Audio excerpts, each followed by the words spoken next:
روحانی تربیت فرماتے ہیں. اب روحانی تربیت کس طرح؟ حضور آقا علیہ السلام نے کر کے دکھایا. ایک مرتبہ حضرت عبداللہ ابن مسعود رضی اللہ تعالی عنہ فرماتے ہیں میرے آقا نے مجھے بلایا اور فرمایا عبداللہ مجھے قرآن سناؤ، مجھے قرآن پڑھ کے سناؤ. گویا کہ قرآن سننا بھی میرے آقا کی سنت ہے. دوسری کیا؟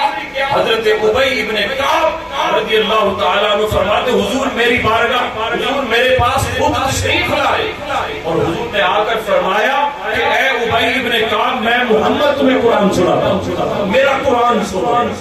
تو قرآن سننا بھی سنت ہے، قرآن سنانا بھی سنت ہے. یہ میرے آقا کے صحابہ، میرے آقا کا جو معمول مبارک، یہ روحانی تربیت جو ہے وہ قرآن کی تلاوت سے قرآن کی تلاوت. حضرت ابو سعید خدری رضی اللہ تعالی عنہ میرے آقا کے صحابی ہیں، میرے آقا کے غلام ہیں. فرمایا ایک مرتبہ میں قرآن کی تلاوت کر رہا تھا، اتنے میں پیچھے میرے آقا حضرت محمد مصطفیٰ جلوہ کر رہا تھا. فرمایا میرے نبی میرے آگے نہیں آئے. جب میں قرآن کی تلاوت پیچھے سنتے رہ گئے. جب قرآن کی تلاوت کر چکا تو میرے آقا تشریف لے گئے. جب فرمایا کہ میں مسجد نبوی میں حاضر ہوا، حضور نے میری طرف دیکھا تو فرمایا ابو سعید تمہارا قرآن سننے کا بہت مزہ آیا، مجھے قرآن سننے کا بہت مزہ آیا. حضرت ابو سعید خدری فرماتے ہیں ویسے تو ریاکاری کا تلاوت یہ جائز نہیں ہے، لیکن فرمایا جب حضور نے فرمایا نا تو میرا دل کر رہا تھا کاش میرے آقا مجھے بھی پتہ لگ جاتا پیچھے آپ ٹھہرے، پھر میں قرآن بنا کر پڑھتا، بنا کر قرآن پڑھتا تھا کہ آپ کو اور مزہ. یہ صحابہ کرام علیہ السلام. انس بن مالک فرماتے حضور کس طرح اپنے معاملات میں، کس طرح عبادات میں سختی فرماتے تھے. میرے آقا نوافل بھی پڑھتے تھے، نماز پانچ جگانا تو اپنی جگہ، تہجد میرے آقا پر فرض تھی، میرے آقا نوافل بھی.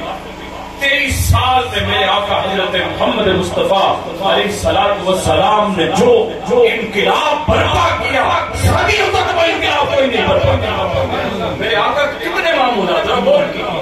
آج ہمارا رونا کیا، میں دفتر جاتا ہوں، میں مزدوری کرتا ہوں، یہاں نماز نہیں پڑھ سکتا.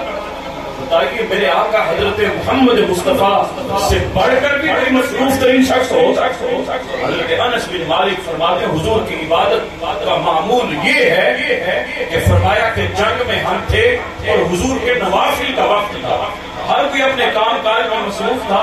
میں نے دیکھا حضور آقا علیہ السلام گھوڑے پر سوار ہیں، حضور کے نوافل کا وقت. فرمایا میں کیا دیکھتا ہوں، حضور گھوڑے پر بیٹھے اپنے نوافل پڑھنے جاتے ہیں. گھوڑے پر بیٹھ کر میرے آقا وہ عبادت کا معمول جو ہے وہ جاری ساری.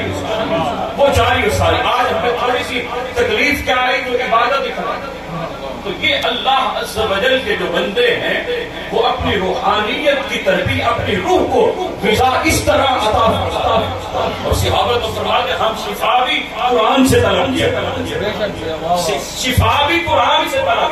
آج پیر صاحب کے پاس جاتے ہیں جی وہ بھی تویز لکھ صاحب یہ قرآن کس لیے پڑھا ہے، گھر میں رکھا ہوا ہے، ریشمی غلاف بھی ڈالا ہوا ہے. بیٹی کو جب رخصت کیا اس کے سر پر بھی رکھ دیا، اس کو یہ نہیں کہا بیٹا کھول کر بھی دیکھ لینا اس کو.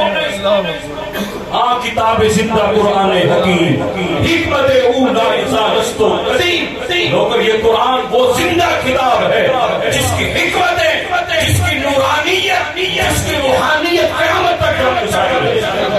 اور حضور آقا علیہ السلام نے فرمایا قرآن اللہ کی وہ لٹکتی ہوئی رسی ہے، فرمایا جس کا ایک سرا اللہ کے ہاتھ میں، جو اس کے شیان ہے. فرمایا ایک سرا اللہ کے ہاتھ میں، فرمایا دوسرا سرا بندے کے ہاتھ میں. جب بندہ قرآن کی تلاوت کر رہا ہے فرمایا اللہ عز و جل کا یہ قرآن اس کو ڈائریکٹ نور عطا کرتا ہے، ڈائریکٹ ہدایت عطا کرتا ہے. لیکن آج ہم ہدایت جو ہے وہ تعویذوں میں ڈھونڈ رہے ہیں.